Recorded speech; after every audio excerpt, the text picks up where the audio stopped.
Abaturage batuye mu karere ka Rwamagana mu murenge wa Kimbazi mu kagari ka Munyiginya bavuga yuko babangamiwe n'imiturire ije igatuma barandurirwa imyaka yabo.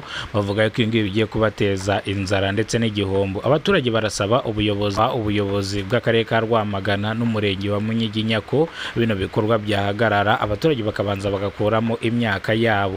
Bavuga yuko imyaka bayimariye hasi, ibitoki babitema, ibishyimbo babirandura bitewe nuko ngo bagiye kuhubaka. Bino rero biratuma abaturage bavuga ko bagiye gusigara mu bihombo ndetse inzara igiye kubica bitewe n'imyaka yabo bari kurandurira.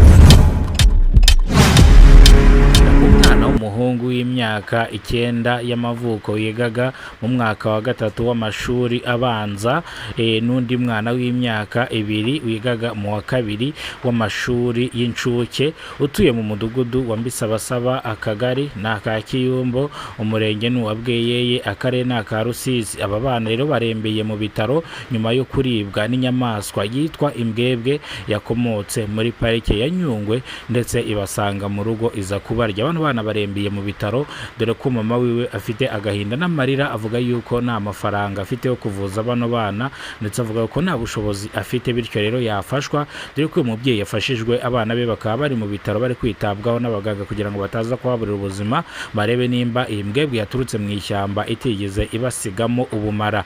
Abaturage bavuga yuko imbwebwe ziva muri parike zikaza kubonera ndetse zikanabarira abana ndetse zikabarira n'amatungo, bityo rero barasaba ubuyobozi bw'akarere ka Rusizi n'umurenge wa Bweyeye yuko bakorana bagafatanya ibi bisimba bakabisubiza mu ishyamba mo imbere ndetse bagakora n'uruzitiro mu ishyamba ku buryo bino bisimba bitazajya birenga muri parike ngo bize kwangiriza abaturage cyangwa birye amatungo y'abaturage ndetse binahombye abaturage.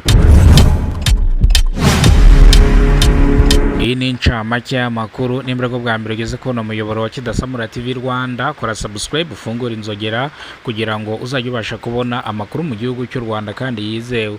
Reka amakuru yacu tuyahere mu karere ka Rwamagana mu murenge wa Munyiginya mu kagari ka Kimbazi, aho abaturage bari mu gahinda n'amarira bavuga yuko iyi miturire ije none ahanga igiye kubasiga mu bihombo. Dore ko abaturage bari kuvuga yuko imyaka yabo bari kuyirandura, amasina yabo bayahirika bitewe nuko ngo bagiye kuhubaka. Abaturage basaba ubuyobozi bw'akarere ka Rwamagana ko bino bikorwa byahagarikwa, abaturage bakabanza bagakuramo imyaka yabo, dore ko bategeza banateguzwa ko hano hantu bagiye kuhubaka kugira ngo imyaka yabo bayikuremo. Bavuga yuko rero bino nibitakorwa gutya ngo bino bikorwa bihagarike, abaturage bari busigare iheruheru ndetse inzara iri buze kubica bitewe n'ibyo bahinze bikaba birimo byangirikira mu murima. Bavuga yuko ibi ngibi ari igihombo gikomeye cyane.